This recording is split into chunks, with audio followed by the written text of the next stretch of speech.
Notice is look in the lower right hand corner of your screen and look in the bottom right corner of your screen. We got that green square, which means we are broadcasting and it is going fast enough. We have fast enough internet that it looks good.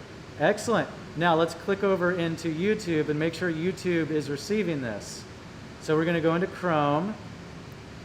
And hey, there's me. Now the neat thing you need to notice is if I wave my hand like this in real life, it takes a minute before it shows up on the screen.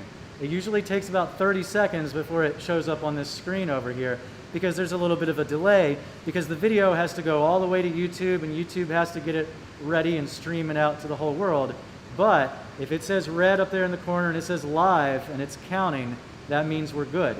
Excellent. Well, let's go back into our broadcasting software and I'm going to introduce the show. So welcome everybody. We are recording live from the technology studio here at Stewart Middle School. And I want to give a special shout out to our all virtual students who at some point will get to watch this live stream. That would be Kyle, how's it going? Lucero, and Caden, and Brianna. I hope you guys are enjoying this live stream, but we got a few in-person students here who are going to be helping us out, running camera, running the computer. And this is a lesson that I'm going to give you, and I hope you all love this lesson as much as I do. We're going to talk about old technology. I know. You don't want to learn about old technology. You want to learn about new technology. But if we learn about the old technology first, you all are going to be able to predict where the new technology is going to go. So let me start with this one.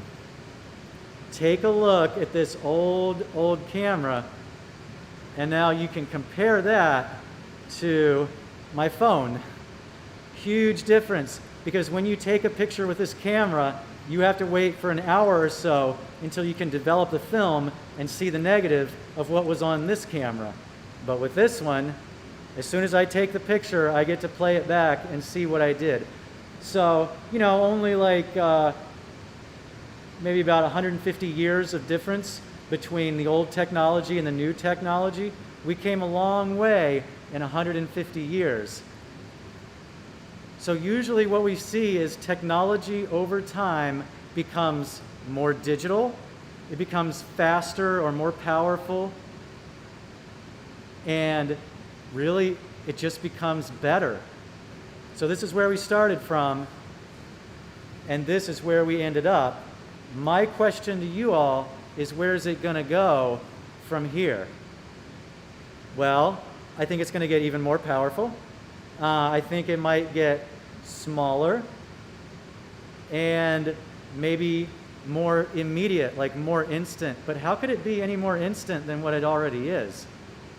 I don't know. But that's going to be an upcoming homework assignment for you, is to predict where you think technology is going to go in the future based on what we had in the past. Speaking of what we had in the past, take a look at this. What does this piece of technology do? Anybody know? What? Yeah, it plays music. Any other guesses as to what this piece of technology does? My last class said VHS, which would be like a videotape, like if you were going to record a show on TV, but it's not video, it's only audio. This is how we used to listen to music. And this thing, it's called a Walkman. And that's called an audio cassette tape. It still works. Let's see if I play it. Okay, can you see, if we zoom in, can you see the little tape reels moving around in there, doing their thing? So it really only plays in one direction. And if you want to put a song on repeat, I would have to hit the stop button, and then I would have to rewind it and rewind all the way back to the start of the song and then play it over again. So these technologies are about the same size, but they are a good, like 40, 30 years apart. Probably about 30 years apart from each other for these two technologies. So the size stayed roughly the same, but I can fit way more songs on here the quality of the songs is way better, and I can put them on repeat or shuffle, or I can make my own playlist. And this, all you could do was make a mixtape, and it took a while, but it was a lot of fun. So where do we think technology for music is going to go from here? Well, people are already doing music on their phones, right? Or on their watches, right? Where is music, where's it going to go next? Are we all going to have little wireless things we put in our ears? Oh, wait, we do, don't we? Where's it going to go from there? That's going to be an upcoming homework assignment for you, is to figure out what comes next after wireless earbuds and phones and watches. How are we going to listen to music next? It's probably going to be more powerful, probably smaller, and when it first comes out, whatever that new technology is going to be really expensive. Because whenever a new technology comes out, super expensive, and then over time, normal people can afford it. For instance, when these things first came out, they were really expensive. And it was only after they'd been out for 5 years or so that normal people could afford them. Oh, let's see, what do I have next? Let's see. So this looks like an audio cassette tape, but it's actually a computer disk. When I was your age, when I was in middle school, we had these really primitive computers, and if I was playing a game, sometimes I could save the level that I was at in the game on this. Or if I was typing a document and I wanted to save that document, I would save it on this. So this was really fancy technology a long time ago, but you would never want to use it today. Let's see kind of where things went from here. From here, we kind of ended up with these things. And these things were great. There's a little tape in here. Let me open that up for you. This records a digital signal, which is pretty nice. It's still a tape. It's still got moving parts in there. And if you open it up, and you expose it to magnets and stuff like that, it'll really screw it up. Oh, there we go. Okay, so you can still open it up and see the tape that's inside there, and there's a bunch of moving parts in here, and that's how it records video data. This was what we had put into some video cameras maybe about 20 years ago. And this is nice, but let me show you what's nicer.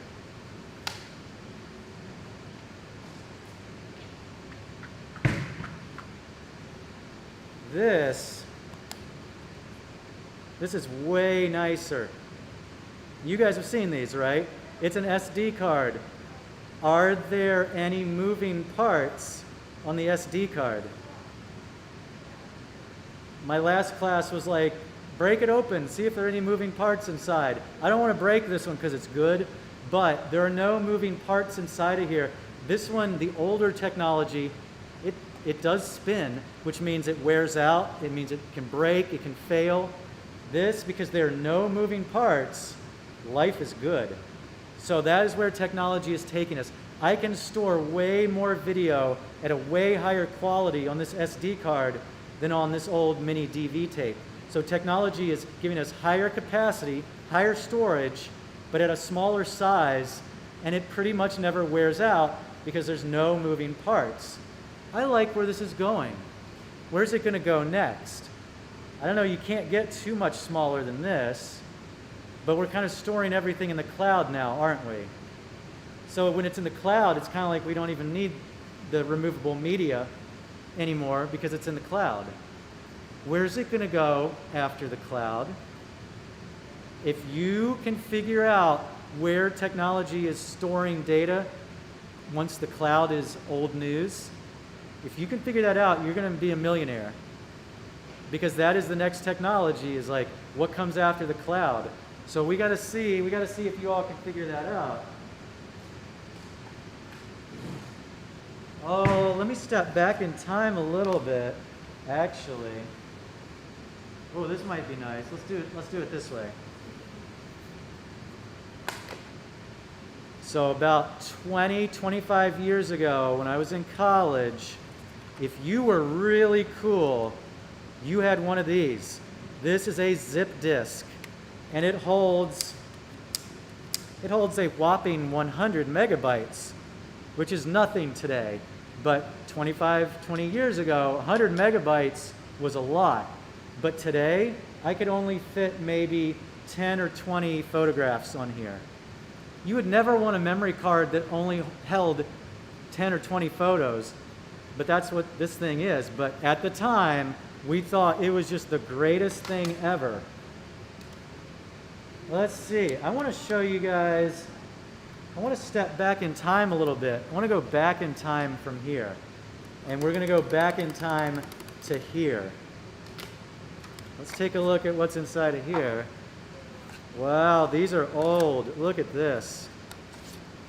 Have you ever seen anything that looks like this? Really old floppy disks. They're not actually floppy. It's actually hard plastic, but you can open up these little doors and they would spin around. So moving parts, you know, and this is stuff from like 30 or more years ago. They're about the same size. This one is older. This one is newer. This one holds about 1.5 megabytes. This one holds 100. So basically 100. This is way better. So when these zip disks came out, we thought they were just the greatest thing ever. Let's step back in time one more spot. Take a look at this. This came from an old cardboard box in my parents' house that contained a bunch of old stuff from when I was in middle school. So this is when I was your age. We're going to open this up. I got to take a couple of these out because I loaded it too full. Let's see what's in here. These are really old. And look at that. So cool. Isn't that cool? We don't have anything like that today. We have our little SD cards, but we don't have anything as beautiful as this. This is a work of art. What do you mean, what is it? You don't know what these are? You've never seen these? These are really old. These are really old. So this is a computer disk, and you would stick it in your computer like that, and you would save stuff on there. And the computer would spin this thing around. Is this the same? You mean, is this the same as this? Oh, yeah, like a CD. Yeah, because a CD is kind of the same thing, like a CD that you can burn, CD-ROM, kind of the same thing. You spin this thing around and you write data onto here. But remember, anytime we have moving parts, it's bad. It can wear out, it can fail. But can you see how this was the original floppy disk, because it would flop, and the newer version, they still called these floppies, but they didn't flop anymore. But this, of course, holds 2 or 3 times as much data as this. So we went from this to this to this. This is the progression of technology. They're all roughly the same size, but each one holds a lot more than the last one. Let's see what a newer technology looks like, which is this. And this thing holds 4 terabytes of data. It's an external hard drive, and it holds a whole lot of these. So I guess it's roughly the same size, and it does still have moving parts in it, but some of the more expensive ones, I was just cheap when I bought this one. Some of the more expensive ones do not have moving parts, and so they're better. Terabytes are the biggest things that we usually hear about, and it would be 1,000 gigabytes. And a gigabyte is roughly 1,000 megabytes. We've got about 4 minutes before we got to wrap this up. So look at where technology has gone, and then it's kind of gone from here into the cloud. Where is it going to go next? What kind of device are we going to use to hold more data that will be smaller and last longer and be faster and be everywhere we want to go? The cloud is kind of everywhere we want to go unless you don't have Wi-Fi. So it sounds like we need a technology that's better than Wi-Fi that really does go everywhere we go. Although maybe we don't want technology to follow us everywhere, like if you're going camping. maybe you want to get away from technology a little bit. Let's see, are there any other toys over here that I want to show to you all today? I don't think so. I think this is pretty much everything I wanted to show you today, but there is something back there that we're going to get to next time, and when I show it to you, you're going to be like, whoa, this is amazing. But the reason that we learn about old technology is so that we can forecast and predict where the new technology is going to go. Because if you all are able to guess and invent our new technology, you'll be millionaires. And then you'll give some of the money to Stewart Middle School so that we can buy some new computers, perhaps. All right. Well, thank you guys for watching. Make sure that you like this video. Make sure that you subscribe to our channel and hit the bell so that you get notified. Thanks for watching. And before we hit the end stream button, you want to wait a couple seconds, because if you hit it right away, it'll cut off like the last 15 seconds of whatever you said. So now let's hit the stop streaming button. All right.